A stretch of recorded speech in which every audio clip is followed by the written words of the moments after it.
Hey everyone! Welcome to the very first installment of Ancient Mythology Hub, my new channel where I will be exploring branches of mythology from cultures all over the world. I will be covering Greek, Roman, Norse, Chinese, Egyptian, the list goes on. So if mythology is your thing, then you've come to the right place. Hit subscribe, and your mythological fix will be met. In today's first ever video, we're going straight to Greece, as we're going to be discussing the Greek god of death. Imagine a world where death itself has a face, a name, and a story. Not a grim reaper with a scythe, but a god who brings peace to the departed. Now, what if I told you this ancient figure inspired one of the most iconic villains in modern pop culture? Yes, I'm talking about Thanatos, the Greek god of death, and his surprising connection to Thanos, the purple titan who snapped half the universe away. Curious? Stick around, because this is a tale of mythology, Marvel, and the eternal dance between life and death. Welcome to our deep dive into Thanatos, the Greek god who embodies a peaceful end, and how his legacy shaped the cosmic chaos of Thanos. Let's start at the beginning. In the misty realms of Greek mythology, Thanatos isn't your typical god of death.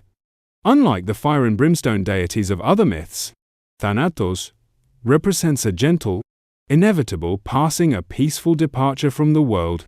In Greek mythology, he's the personification of death itself, but he's not exactly a headliner. Thanatos doesn't get as much spotlight as Zeus or Athena. In fact, he's a bit of a mysterious figure, popping up in stories only when the stakes are high. Here's the family tree. Thanatos is the son of Nyx, the primordial goddess of night, and Erebos, the embodiment of darkness. Talk about a shadowy lineage. He's also got a twin brother, Hypnos, the god of sleep. If you've ever noticed how sleep and death feel eerily similar, both quiet, both a release, that's no coincidence. The Greeks saw these two as kindred spirits, often depicted side by side with matching wings. Thanatos and Hypnos aren't your Olympian gods, like Apollo or Artemis.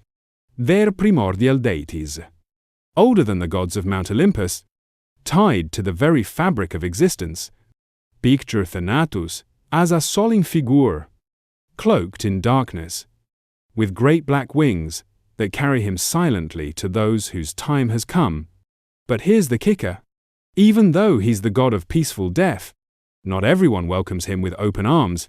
In fact, some mortals dared to challenge him, and that's where the real drama begins. Let's talk about two epic stories where Thanatos takes center stage. First up, the tale of King Sisyphus, the craftiest mortal in Greek mythology. Sisyphus wasn't ready to leave the world when Thanatos came knocking, so what did he do? He tricked the god of death. Sisyphus invited Thanatos into his home, got him comfortable, and then bam, trapped him in chains. With Thanatos bound, nobody could die. Not a single soul could pass to the underworld.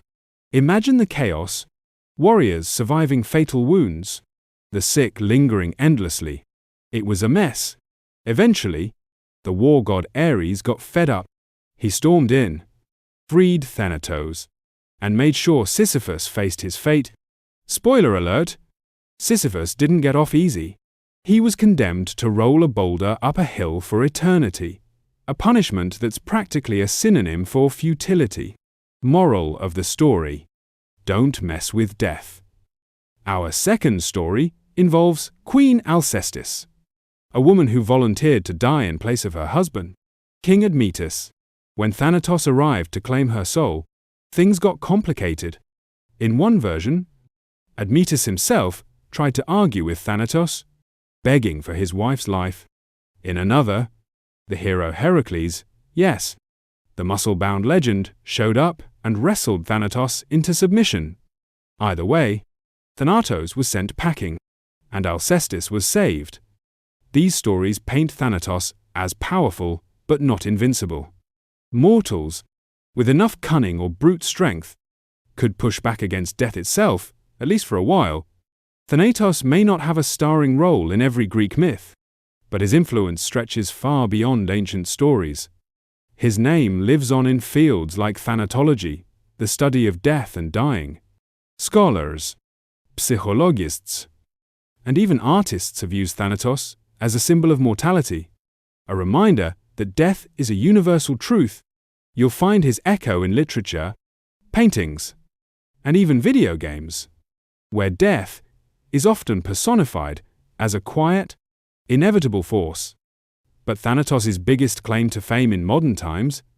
His connection to one of the most notorious villains in pop culture, Thanos, the mad titan from Marvel. Let's unpack how a primordial Greek god inspired a purple, universe-destroying warlord. If you've seen Avengers, Infinity War, or Endgame, you know Thanos. He's the guy with the golden gauntlet, snapping his fingers to wipe out half of all life in the universe. But did you know his origins are tied to Greek mythology? Let's go back to the 1970s, when comic book writer Jim Starlin created Thanos. Starlin was sitting in a college psychology class when he first heard about Thanatos, the Greek god of death. The idea of a deity embodying mortality stuck with him. When it came time to create a new villain for Marvel, Starlin drew inspiration from Thanatos. At first, he even considered naming the character Thanatos, but he tweaked it to Thanos because, in his words, it looked better on the page. And just like that, a cosmic villain was born. But here's where things get interesting. While Thanatos is all about peaceful death, Thanos is anything but. In the comics and movies, Thanos is obsessed with balance, believing that wiping out half the universe will save the other half from overpopulation and chaos. He's not gentle or serene, he's a force of destruction, wielding godlike power with a snap. So, how did we go from a winged god of quiet endings to a genocidal titan? The connection between Thanatos and Thanos is more thematic than literal. Thanatos represents death as a natural part of life, a moment of rest. Thanos, on the other hand, sees death as a tool, a way to impose his vision of order on the universe. While Thanatos is a neutral force, Thanos is driven by ego and philosophy. You could say Thanos took the concept of death and cranked it up to apocalyptic levels. Jim Starlin himself has said that Thanos was inspired by mythology, but evolved into something unique. In the comics, Thanos is even in love with death itself. Personified as a cosmic entity, this obsession with death ties him to Thanatos on a symbolic level, but their methods and motivations couldn't be more different. Thanatos doesn't choose who dies, he's just the messenger. Thanos, he's judge, jury, and executioner. So, why does the story of Thanatos and Thanos resonate with us? Because it's about the big questions. What does death mean? Can we ever escape it? And what happens when someone tries to control it? Thanatos reminds us that death is a natural part of existence, something we all face. Thanos, in his twisted way, forces us to confront the consequences of playing God. In a world where we're constantly chasing immortality through science, technology, or storytelling, these two figures offer a reality check. Thanatos teaches acceptance. Thanos warns against hubris. Together, they create a fascinating dialogue about life, death, and everything in between, and that's the story of Thanatos, the god of peaceful death, and Thanos, the titan who turned death into a weapon. What did you think of this first dive into ancient mythology? Are you Team Thanatos, embracing the quiet end, or Team Thanos, fascinated by his cosmic ambition? Drop your thoughts in the comments below. I read every single one. If you enjoyed this video, hit that like button, subscribe, and ring the bell so you don't miss our next mythological adventure.